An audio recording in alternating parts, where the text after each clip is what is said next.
Muy buenos días de nuevo, soy Rubén Fidalgo y hoy estoy probando para Autocasión el Mercedes GLE 300e. Y sí, ya sé que está la nueva generación en ciernes a punto de llegar a los concesionarios.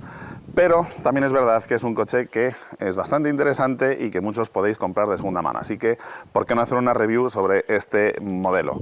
Se trata de un híbrido enchufable, 320 caballos de potencia total, a base de sumar los 211 del motor de combustión a los 120 del motor eléctrico. Tiene bastantes características interesantes y un precio que en este momento está en el entorno de los 62.000 euros, aunque también es verdad que esta unidad, a base de extras como el equipo de sonido Burmeister, que suena de maravilla, las llantas, la pintura metalizada, en fin, una serie de equipamientos, se nos va por encima de los 75.000 euros. ¿Merece la pena este coche por este dinero? Bueno, pues eso es lo que vamos a ver a lo largo de la prueba.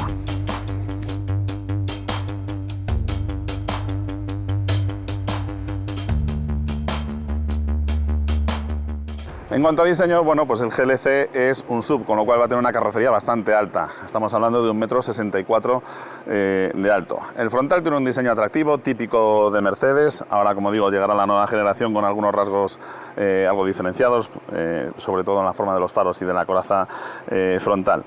Ya que hablo de los faros, este tiene el sistema multi-beam LED, la verdad es que funciona muy bien y esta vez sí, el sensor que detecta el tráfico contrario y me modifica el haz de luz para no deslumbrarlo funciona bastante bien.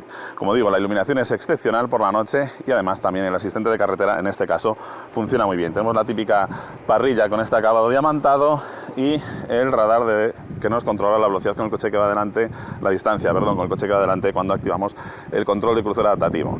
En el faldón tenemos estas entradas de aire que nos reducen ligeramente la superficie frontal para mejorar la aerodinámica y los acabados y ajustes son bastante buenos.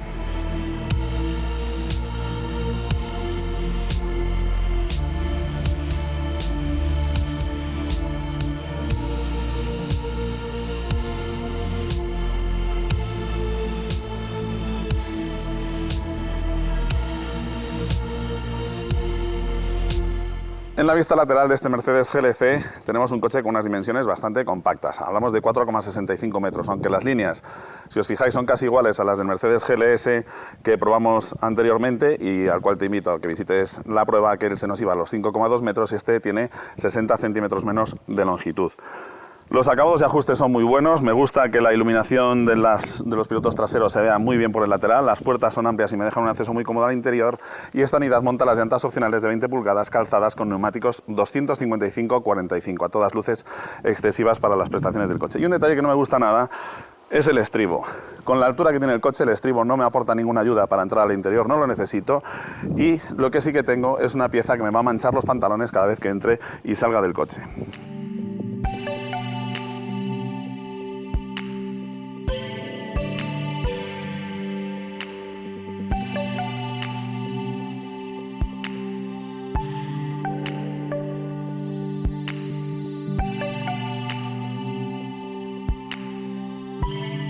En la vista trasera del Mercedes GLC no hay nada estridente, la verdad es que también tiene un diseño bastante homogéneo. Me gusta, pues bueno, que los ajustes son muy buenos, ya veis que estas líneas están perfectamente paralelas, todo está bastante bien enrasado. Lo que no me gusta es que la toma de carga se la han puesto aquí.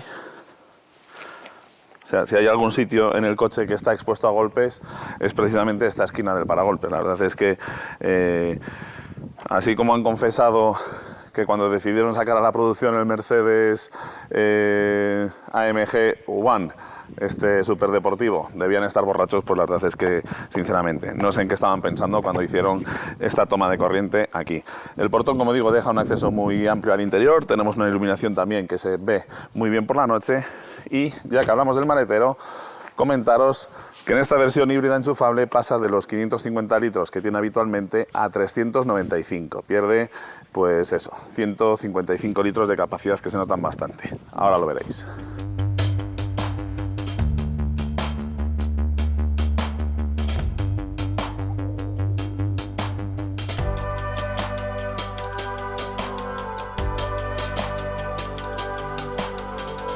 Al tener que redistribuir la colocación de distintos elementos en el chasis para poder dejar espacio a las baterías, y también un hueco donde podría llevar el cable de carga.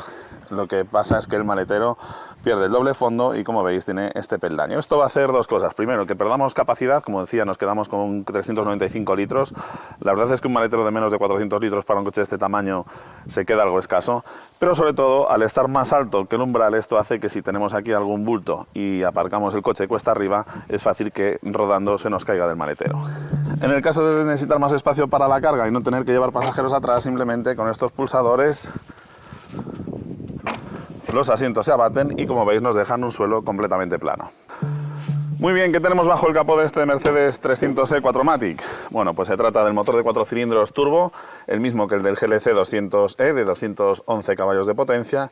Como decía, 4 cilindros colocados longitudinalmente, caja de cambios 9 G-Tronic de 9 velocidades y dentro de la caja de cambios tenemos un motor eléctrico de 120 caballos de potencia. La potencia conjunta asciende hasta los 320 caballos, que la verdad es que mueve muy bien al coche. Y tenemos unas baterías de 13,4 kilovatios hora de capacidad aproximadamente, que se cargan en torno a las 2 horas y media si tenemos disponibilidad de un punto de carga de hasta 7,4 kilovatios de potencia, o bien en unas aproximadamente 5 horas y media, 6 horas si disponemos de un enchufe Suco convencional. ¿De acuerdo? Tiene una autonomía en modo eléctrico teórica en el entorno de los 46 kilómetros, aunque lo cierto es que en ciudad incluso es muy difícil llegar a los 40 kilómetros de autonomía con él.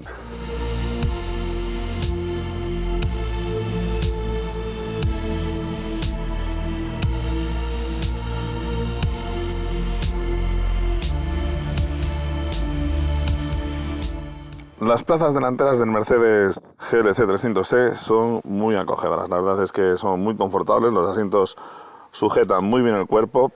Además, los delanteros, como veis, pueden alargar la banqueta, como podéis ver en la del pasajero. La consola central muy limpia, al no tener aquí el selector del cambio. Y, como digo, el diseño es acogedor y los ajustes son buenos.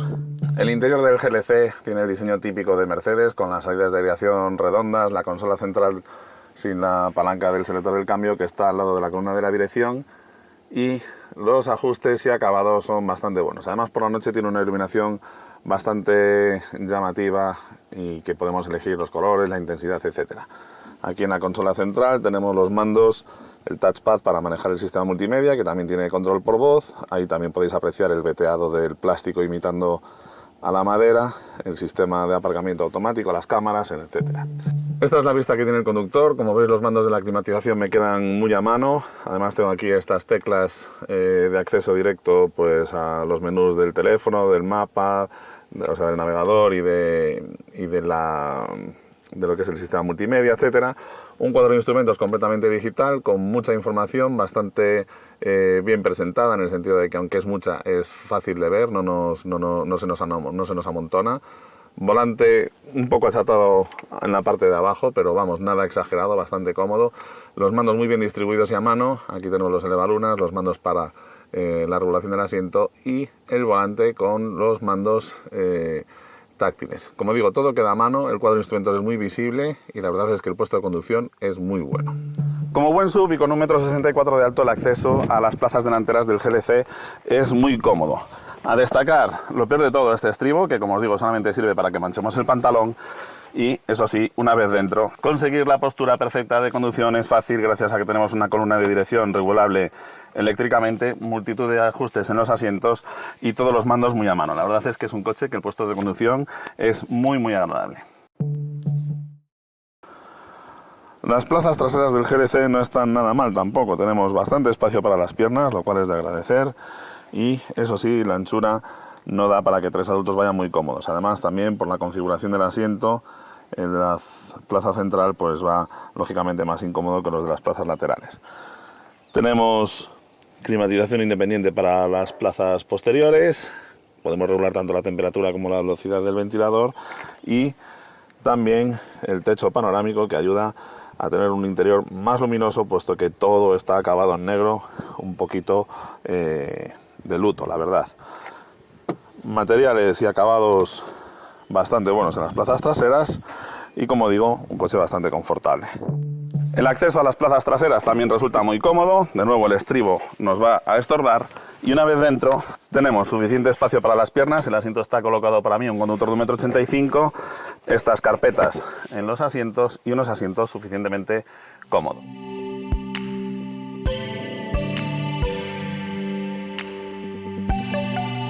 Muy bien, vamos a empezar la parte dinámica de la prueba, así que nos vamos a poner en marcha. Me gustaría recordarte en este momento que te suscribas al canal de Autocasión, ahí vas a poder ver pruebas muy interesantes. Además, en cuanto salga el GLC nuevo, te avisaremos para que veas la prueba.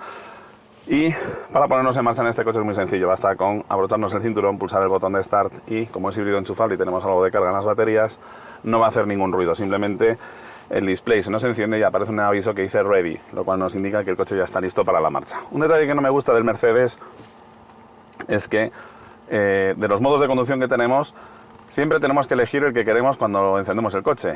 Por defecto siempre enciende en el modo normal. Si yo, por ejemplo, quiero arrancar en el modo Eco, siempre tengo que entrar aquí y con esta tecla seleccionar el modo Eco. Lo lógico sería es que si yo suelo conducir en modo Eco, el coche ya se ponga en marcha en modo Eco. La palanca de cambios la tenemos aquí. Al principio cuesta un poco acostumbrarse, pero la verdad es que resulta muy práctica. Y nos ponemos en marcha. En ciudad, este Mercedes GLC la verdad es que es un coche que se conduce de maravilla. Tiene muy buena dirección, en apenas da 2 vueltas solamente entre topes, y en esas 2 vueltas la verdad es que las ruedas delanteras viran una barbaridad. El coche tiene una dirección muy buena y se maniobra muy bien con él. Además tiene muy buen tacto la dirección. Hay que acostumbrarse un poco a ella en el sentido de que es muy rápida y el mínimo movimiento en el volante afecta bastante a la trayectoria del vehículo, con lo cual, pues bueno, la verdad es que una vez acostumbrada a esa dirección tan rápida, es una auténtica gozada conducirlo por eso, porque maniobras enseguida y porque no necesitas giros muy amplios. Por ejemplo, en esta rotonda de aquí vais a ver que apenas tengo que girar el volante, y eso que es una rotonda que no es nada generosa en cuanto a tamaño. Como digo, en ciudad es un coche que se conduce muy bien porque tiene buena visibilidad, los asistentes de aparcamiento funcionan bastante bien, las cámaras periféricas también me muestran una imagen bastante clara aquí en la pantalla central de lo que tengo alrededor. En fin, la verdad es que, como digo, en ciudad se conduce muy bien, sobre todo si tenemos las baterías cargadas y podemos utilizarlo en modo exclusivamente eléctrico, porque ahí ni suena ni vibra y además somos conscientes de que no estamos consumiendo una barbaridad de combustible cuando estamos en medio de un atasco. En carreteras secundarias me gusta mucho su comportamiento, el coche traza muy bien, es suficientemente ágil para lo pesado que es, y eso que sí que se nota ese peso. Es cierto que los híbridos enchufables y los eléctricos tienen las baterías en el suelo y eso hace que no balancee mucho porque tenemos un centro de gravedad muy bajo, pero eso no significa que no tengamos mucha inercia, ¿de acuerdo? Son coches que tienen mucho peso y por lo tanto los cambios de trayectoria le cuestan porque eso, tenemos mucha energía una vez en movimiento, de forma que hay que contener esa energía con las suspensiones. Las llantas de 20 pulgadas no penalizan demasiado el comportamiento en este coche, las suspensiones están bastante bien adaptadas para este tamaño de neumático, aunque insisto en que a mí me parece absurdo semejantes llantas en un coche con estas prestaciones. Ni siquiera los coches de competición llevan semejante tamaño de rueda. Las prestaciones son buenas, podríamos hacer adelantamientos muy seguros si nos dejasen tener un poquito más de velocidad, pero con el límite que hay hoy en día, en el cual no podemos superar en ningún caso la velocidad máxima de la vía, pues ¿qué queréis que os diga? Adelantar con este coche o adelantar con un 2 caballos cargado con 5 personas es más o menos igual de seguro. Un detalle que sí que no me gusta de este coche es el tacto del freno. En todos los híbridos y en los eléctricos, tú realmente lo que pisas en el pedal no es el sistema de freno, sino que lo que estás pisando es un simulador, porque tienen que estar continuamente decidiendo cuánto del freno lo aplican con el freno motor eléctrico recuperando energía para las baterías y cuánto del freno hidráulico, lo que son los discos de freno por decirlo de alguna manera, se está utilizando. Como dependiendo de la carga que tengamos en las baterías, la temperatura, etcétera, va a aplicar más freno motor y por lo tanto menos hidráulico, o más hidráulico y menos freno motor, tú estás pisando un simulador. Y la verdad es que este coche tiene un simulador con un tacto que no me gusta nada. Es muy blando y aparte de eso muy impreciso. De forma que es imposible frenar 2 veces aplicando la misma fuerza y sin embargo tener dos frenadas iguales. Es absolutamente imposible, no me gusta nada el tacto del freno de este coche, la verdad. En autopista y autovía es un coche comodísimo para viajar, transmite mucha seguridad, el coche enseguida se asienta en las curvas rápidas, no hace cosas raras la suspensión, incluso aunque vayamos muy excedidos y lleguemos casi a hacer tope en la suspensión pasando por un badén, el coche se recompone muy bien. La verdad es que el comportamiento en carretera de este coche es excepcionalmente bueno. En cuanto a equipamiento, bueno, pues por 75.000 euros que cuesta esta unidad, o 62.000, 63.000 que cuesta el coche básico, pues tenemos que pedir muchas cosas. ¿Qué tenemos en cuanto a asistencias a la conducción? ADAS. Pues tenemos alerta de colisión con freno de emergencia, sistema de supervisión de la fatiga del conductor, faros LED adaptativos que funcionan muy bien en este caso, el control de crucero adaptativo también, sistema de reconocimiento de señales, y un detalle que me gusta bastante porque funciona muy bien es que tenemos un sistema de conducción predictiva.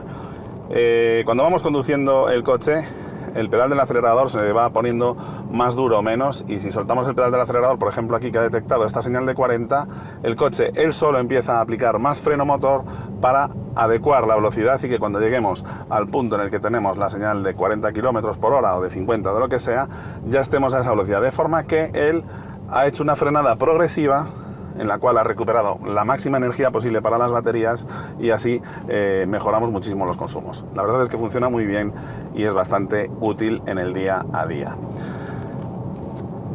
En cuanto a confort, tenemos un climatizador multizona, salidas independientes para las plazas traseras, asientos calefactados con reglaje eléctrico. En fin, en cuanto a confort tampoco hay nada que criticarle. Y en cuanto a conectividad, Mercedes es una marca que le ha puesto las pilas a todos los demás desde que lanzó el sistema MBUX con el asistente por voz. Se maneja muy bien, responde muy bien. Tenemos, por supuesto, Apple CarPlay y Android Auto inalámbricos. Tenemos también un puerto de carga por inducción inalámbrico. Las aplicaciones de My Mercedes, con las cuales pues podemos desde abrir el vehículo, en fin, infinidad de cosas, controlar la climatización y programar la climatización cuando vayamos a coger el coche, también programar la recarga de las baterías, en fin, en cuanto a conectividad el coche tampoco hay crítica posible. ¿Qué pasa con los consumos? Que es algo muy importante en un híbrido enchufable. Bueno, pues como siempre os digo, los consumos homologados de los híbridos enchufables, esos que nos cuentan que gastan 0,9 litros a los 100 o 1,5 litros a los 100, todo eso lo único que nos va a servir es para comparar la eficiencia de un híbrido enchufable con otro. Pero el consumo real, una vez agotada la autonomía de las baterías, no tiene nada que ver con eso. Yo lo que hago para comprobar los consumos es agoto por completo las baterías y conduzco el coche en modo exclusivamente híbrido. No me ha gustado ver que es muy difícil llegar a los 40 kilómetros de autonomía en modo eléctrico, que es lo que le da derecho a este coche a tener la etiqueta 0. Es muy difícil llegar a esos 40 kilómetros, incluso en ciudad. Lo normal es que nos movamos en el entorno de los 35, 37 kilómetros, ¿de acuerdo? Que me parece una autonomía muy escasa y que además no debería darle derecho a tener etiqueta 0 porque no cumple ese requisito de los 40 kilómetros mínimos de autonomía para poder darle la etiqueta 0. Una vez agotada la batería, ¿cuáles son los consumos? Bueno, pues en ciudad estamos hablando de medias en el entorno de los 10,2, 10 litros, ¿de acuerdo? En números redondos. No me parece un mal consumo para un coche que tontea con las 2 toneladas y que tiene 320 caballos de potencia. Insisto, en modo híbrido, en ciudad, los consumos no son bajos, pero tampoco son desorbitados para un coche de este peso y prestaciones. En carretera podemos sacar consumos que van a estar en el entorno de los 5,8, 6 litros, ¿de acuerdo? Y si utilizamos el sistema de conducción predictiva, la verdad es que podemos sacar cifras en el entorno de los 5,5 litros, que me parece un consumo excepcionalmente bueno. En autopista a 120 km por hora el consumo va a estar en el orden de los 7 litros, que tampoco me parece un mal consumo. En definitiva, como híbrido enchufable, en modo eléctrico no me parece demasiado eficiente porque tiene muy poca autonomía para esa batería que llega prácticamente a los 14 kWh de capacidad. Sin embargo, cuando funciona como híbrido sí me parece un coche bastante eficiente porque con 320 caballos, 2 toneladas de peso y un coche de este porte conseguir estos consumos me parecen cifras razonablemente buenas.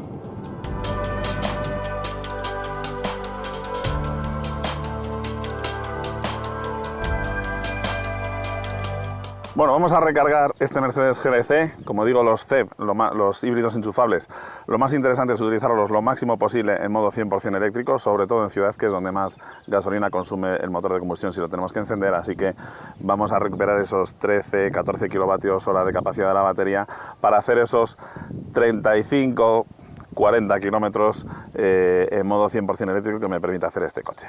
Dicho esto, ¿qué es lo que más me ha gustado del Mercedes GLC 300e? Bueno, pues lo primero que más me ha gustado es la iluminación. La verdad es que por la noche es un coche con el que da gusto conducir porque tenemos muy buena visibilidad.